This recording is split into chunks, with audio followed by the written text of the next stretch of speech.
the Munich Security Conference and what is happening with the ongoing Russian invasion in Ukraine and what to expect on the one-year anniversary. We're joined live by Sergej Sumlenny, I hope I pronounced that name correctly, director at the European Resilience Initiative Center, joining us live from Berlin, Germany. Thank you so much for joining us on WION.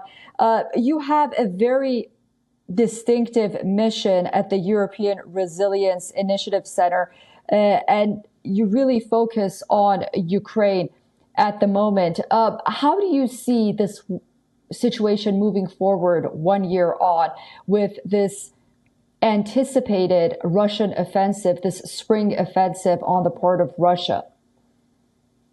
Well, thank you for having invited me today. Indeed, it's a very tricky mission. Like we at the European Resilience Initiative Center, we focus on increasing understanding between Germany and Eastern and Central Europe, in particular Ukraine, and to help Germans to understand Ukraine better, because we believe that the outcome of this war will impact the whole Europe. And what we see now also at the Munich Security Conference is actually terrifying. We have just heard the German Chancellor Olaf Scholz, who has repeatedly called Ukraine falsely, like he called Ukraine using the Russian colonialist name, the Ukraine, which is actually like the way how like you call the colonies, not the real countries. Like there is like no, nobody calls Ukraine the Ukraine except of the Russians. And he calls it like repeatedly like 3 times. He doesn't understand that with this wording, he insults Ukrainians massively. It is like not completely, but turns into the direction using an N word on like some conference. Like it's impossible. And the guy really doesn't know how to say it.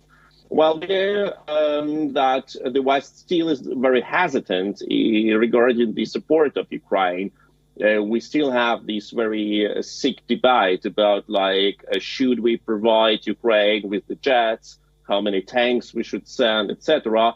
I think it's really disturbing after 1 year long war, when the Russians clearly said that their mission in Ukraine is genocide, like the elimination of Ukrainian nation itself, and the next step should be the attack on the NATO. Like it is like clearly being said on Russian TV. They repeat it openly like every day. And the fact that the West still believes that we can talk to Russia, we can find some sort of compromise, that we can like force Ukrainians into some sort of negotiations and they should like accept some concessions to Russia, that is really disturbing. That means that the most powerful nations in the world do not understand the